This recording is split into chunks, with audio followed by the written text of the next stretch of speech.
వచ్చే నెలలో పంచాయతీ ఎన్నికలు నిర్వహించేందుకు అటు రాష్ట్ర ప్రభుత్వం నిన్న కేబినెట్ నిర్ణయం తీసుకుంది. ఇదే విషయం మీద మనతో మాట్లాడడానికి బీజేపీ రాష్ట్ర అధ్యక్షులు రామచంద్రరావు ఉన్నారు. ఒకసారి మాట్లాడించేటువంటి ప్రయత్నం చేద్దాం.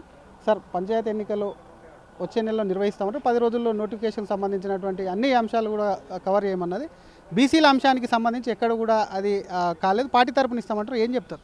పార్టీ తరపున మేము కూడా చెప్పాం కదా, మేము కూడా బీసీలకు రిప్రజెంటేషన్ ఇస్తామని చెప్పేసి అసలు ఫస్ట్ చెప్పింది బీజేపీయే. మీరు చేయకపోతే మేము మా పార్టీలో బీసీలకు ఇస్తామని చెప్పి మేము చెప్పినాం. వాళ్ళదే మాదే కాపీ కట్టి వాళ్ళు మాట్లాడుతున్నారు. కానీ ఎలక్షన్ జరగాల్సిందే. 15th ఫైనాన్స్ కమిషన్ ఇంకా మనకు బకాయిలు ఉన్నాయి, రావాల్సింది. అది పెట్టకపోతే రావు. దయచేసి పెట్టండి అని మేమే అడుగుతున్నాం. పెట్టి సరే, ఇప్పుడు రిజర్వేషన్స్ మిగతా దానికి 42% కోర్టులో ఉన్నది అంటున్నారు. కోర్టు వెళ్ళింది కదా, మేము కూడా అదే అంటున్నాం. మీ కోర్టు ఏ నిర్ణయం తీసుకుంటే అది వెయిట్ చేద్దాము. ఇప్పుడైతే పెడుతున్నారు, పెట్టాల్సిన అవసరం ఉన్నది. ఎందుకంటే అది 73rd and 74th అమెండ్మెంట్ ప్రకారము మనకు లోకల్ బాడీ ఎలక్షన్ జరిగితేనే మనకు ఫైనాన్స్ కమిషన్ రికమెండ్ చేసినటువంటి ఒక ఈ లోకల్ సెల్ఫ్ గవర్నమెంట్కి వచ్చేటటువంటి నిధులు వస్తాయి. ఇప్పటికే బహుశా 4,000 కోట్లు ఏదో రావాల్సి ఉన్నది. మొత్తం రాష్ట్రంలో లోకల్ సెల్ఫ్ గవర్నమెంట్ కూడా వాళ్ళ అడ్మినిస్ట్రేషన్ మొత్తం ఆగిపోయింది. వాళ్ళ డబ్బులు లేక, సర్పంచులు లేక, వాళ్ళ ఒక డెవలప్మెంట్ యాక్టివిటీస్ కానీ రోడ్లు కూడా అంతా ఘోరంగా ఉన్నాయి. కరెంటు బిల్లు కూడా కట్టలేని పరిస్థితులు. కాబట్టి అటువంటి పరిస్థితులు ఉన్నాయి. గ్రామ సర్పంచ్ ఎలక్షన్ జరగాల్సి ఉంది.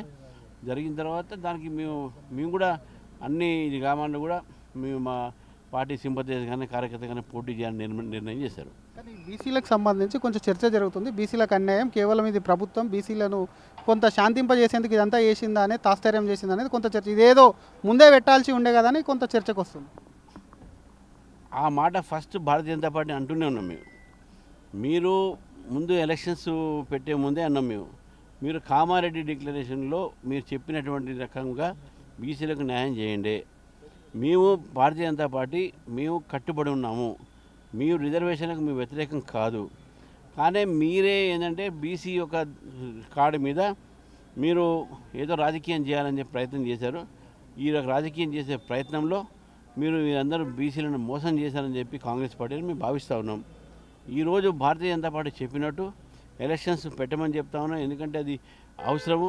కనీసం ఇప్పుడైనా సర్పంచ్ ఎలక్షన్ పెడుతున్నారు, సంతోషము. దానిలో కూడా మేము పోటీ చేస్తాము.